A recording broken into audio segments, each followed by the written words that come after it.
Kumusta mga ka-Diskarte Chicks? Welcome back sa ating channel na kung saan ang usapin tungkol sa diskarte sa pag-ibig. Ngayon ay pag-uusapan natin ang 6 secret na nakakapukaw ng atensyon ng mga babae sa mga lalaki. Baka hindi mo pa alam na attract mo na siya. So wala na tayong paligoy-ligoy pa, tara na at simulan na natin.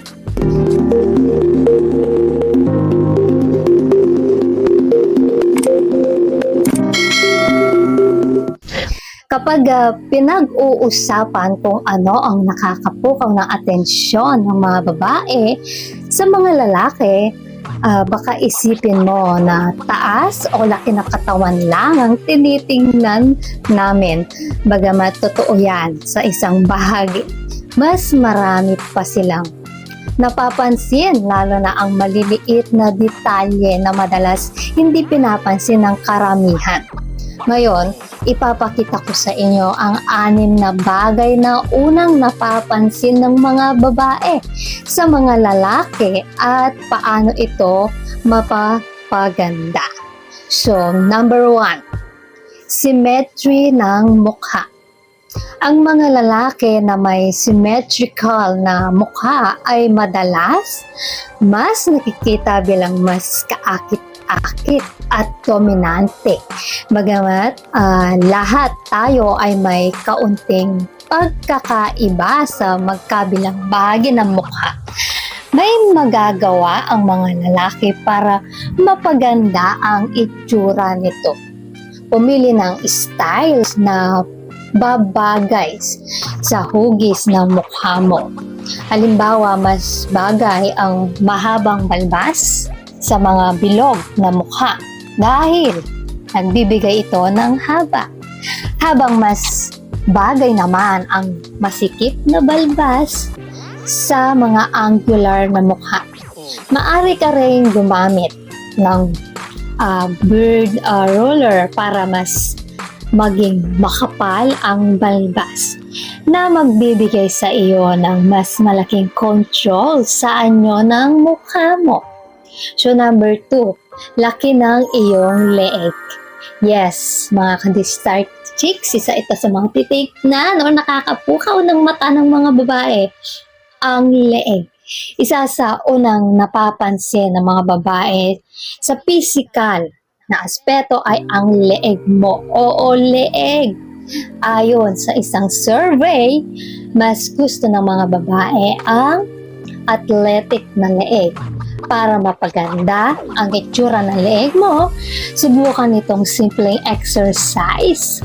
Humiga sa isang bench na may magaang timbang, mga 5 to 10 lbs sa noo. Pagkatapos ay gawin ang neck curls.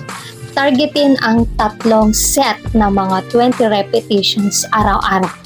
So, number 3, kulay ng iyong balat. Ang tone ng balat mo ay malaking bagay sa unang impresyon. Ayon sa pananaliksik, ang medium tan skin tones ay itinuturing na kaakit-akit at kadalasang kaugnay ng mas mataas na antas ng testosterone. Isang mabilis na paraan para ma-achieve ito ay ang paggamit ng tinted sunscreen na hindi lang nagpoprotekta sa balat mo, kundi nagbibigay din ng pantay na complexion at magandang glow. So number 4 is age o ang edad. Karaniwan, mas maakit ang mga babae sa mga lalaking nagpapakita ng pagiging mature na kadalasan kaugnay ng mas nakakatandang edad. Isang paraan para magmukhang mature ay ang pagpatubo ng balbas. Kung mahirap sa iyo ang pagpapalago ng balbas, subukan ang mga natural na supplement tulad ng arginine, isang amino acid na makakatulong sa paglago ng buhok. Ang iba ginagamit ang Bird Activator Serum araw-araw sa loob ng 3 linggo. At malaking pagbabago ang napapansin nila. So number 5, uri ng cellphone. Maniwala ka man o hindi, ang cellphone mo ay maaaring makaapekto sa kung paano ka tignan ng mga babae.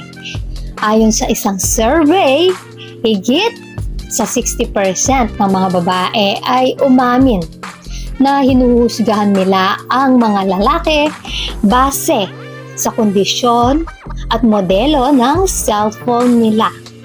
Ang basag o lumang cellphone ay maaaring magbigay ng negatibong impresyon.